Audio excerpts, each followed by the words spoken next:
जय श्री कृष्णा, राधे राधे। मैं इस वीडियो में जितिया व्रत की दो प्रसिद्ध कथाएं सुनाऊंगी। यह व्रत अश्विन मास के कृष्ण पक्ष की अष्टमी को किया जाता है। पहला कथा महाभारत काल से संबंधित है और दूसरी चीलो श्यारो की कथा है। पहली कथा सुनते हैं। इस व्रत का संबंध महाभारत काल से जुड़ा है। युद्ध में पिता की मृत्यु के बाद अश्वत्थामा बहुत क्रोधित था। पिता की मृत्यु का बदला लेने के लिए पांडवों के शिविर गया और उसने 5 लोगों की हत्या कर दी। उसे लगा कि उसने पांडवों को मार दिया, लेकिन पांडव जिंदा थे। जब पांडव उसके सामने आए तो उसे पता लगा कि वह द्रौपदी के 5 पुत्रों को मार आया है। यह सब देखकर अर्जुन ने क्रोध में अश्वत्थामा को बंदी बनाकर दिव्य मणि को छीन लिया। अश्वत्थामा ने इस बात का बदला लेने के लिए अभिमन्यु की पत्नी उत्तरा के गर्भ में पल रही संतान को मारने की योजना बनाई। उसने गर्भ में पल रहे बच्चे को मारने के लिए ब्रह्मास्त्र चलाया, जिससे उत्तरा का गर्भ नष्ट हो गया। लेकिन उस बच्चे का जन्म लेना बहुत जरूरी था, इसलिए भगवान कृष्ण ने उत्तरा की अजन्मी संतान को गर्भ में ही फिर से जीवित कर दिया। गर्भ में मरकर जीवित होने की वजह से इस तरह उत्तरा के पुत्र का नाम जीवित पुत्रिका पड़ गया और तब से ही संतान की लंबी आयु के लिए जितिया व्रत किया जाने लगा।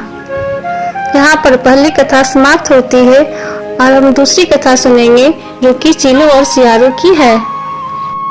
चीलो सियारो की कथा। नर्मदा नदी के तट के पास एक कंचनवटी नाम का नगर था, जो कि बहुत प्रसिद्ध नगर था। उस कंचनवटी नाम के नगर का राजा मलयकेतु था, जो उस नगर और अपना राज्य चलाता था। नदी के पश्चिमी दिशा की ओर एक मरुभूमि भी स्थित थी, जिस मरुभूमि को बालूहटा नाम से भी लोग जानते थे। वहां पर एक बहुत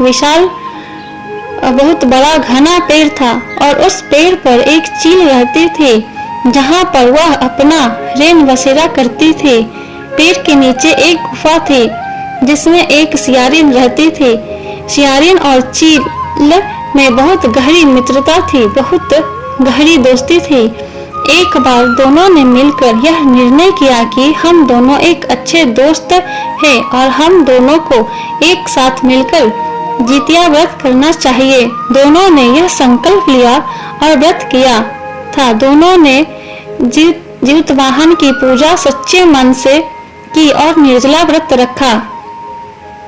जिस दिन सियारिन और चील ने व्रत रखा था, उस दिन उस नगर के एक बहुत बड़े व्यापारी की मृत्यु हो गई थी।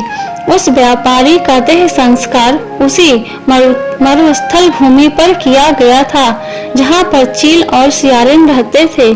जब धीरे धीरे समय गुजरता रहा था, रात पास में आती जा रही थी। जैसे जैसे रात्रि का समय पास में आ रहा था, उस सियारिन को बहुत भूख लग रही थी।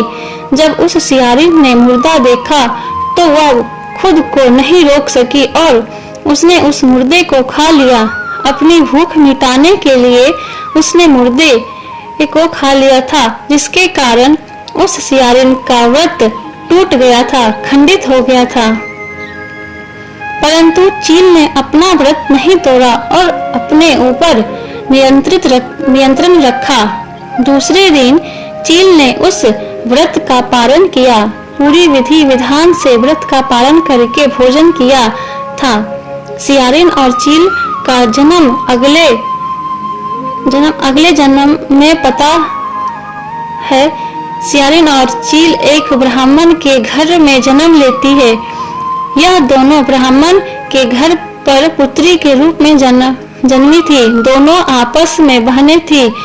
उस ब्राह्मण का नाम भास्कर था। जो चील थी, वह बड़ी बहन के रूप में पंडित के यहाँ ब्राह्मण के यहाँ जन्मी थी।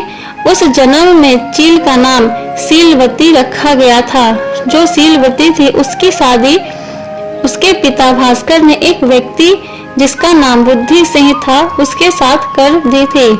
भास्कर ब्राह्मण के घर पर सियारिन ने छोटी बेटी के रूप में जन्म लिया था और भास्कर ब्राह्मण ने उसका नाम कपूरावती रखा था। भास्कर ब्राह्मण ने अपनी छोटी बेटी का विवाह नगर के राजा मलय केतु से कर दिया था। छोटी बहन कपूरावती उस नगर के राजा की पत्नी होने से उस नगर की रानी बन गई थी। उस नगर का नाम कंचनवटी था। भगवान जीतवाहन की कृपा से सीलवती की 7 संतानें हुई थी, लेकिन कपूरावती की कोख से बच्चे जन्म लेते और मर जाते थे। इस तरह से कपूरावती की कोई भी संतान नहीं थी। समय बीतता गया और सीलवती के 7 पुत्र बड़े हो गए थे। जब वह पुत्र बड़े हुए तब राजा के दरबार में काम करने लगे थे। जब कपूरावती ने उन 7 पुत्रों को देखा तब उसको ईर्ष्या होने लगी थी। कपूरावती ने राजा से कहकर उन 7 पुत्रों की गर्दन कटवा दी थी। उसने नए बर्तनों में कटे हुए सिर रखवा कर लाल कपड़े से ढककर सीलवती के पास भिजवा दिए थे। यह सब देखकर जीतवाहन भगवान ने मिट्टी के 7 भाइयों के सिर बनाकर और उनके धड़ से सिर को जोड़कर उन पर अमृत छिड़क दिया था। अमृत छिड़कने के बाद उन सभी में जान आ गई थी। 7 पुत्र जीवित हो गए थे और अपने घर वापस चले गए थे। जो सर रानी ने काटे थे वे सभी सिर फल एवं फूल बन गए थे।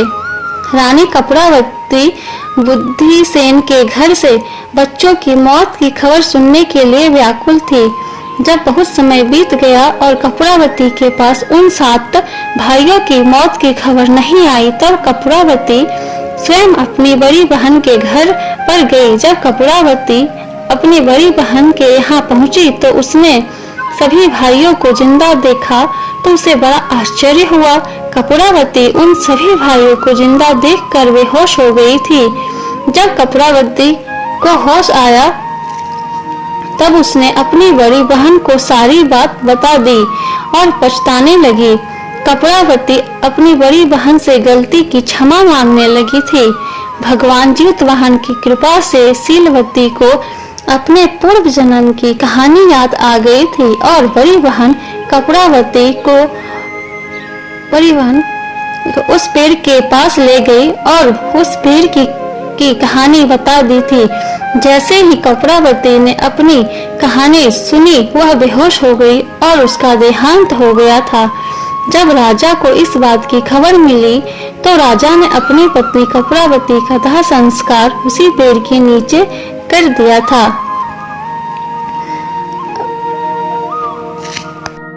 कथा समाप्त हुई। इसी प्रकार रोचक और सत्य कथाएं सुनने के लिए चैनल को सब्सक्राइब करें। जय श्री राधे।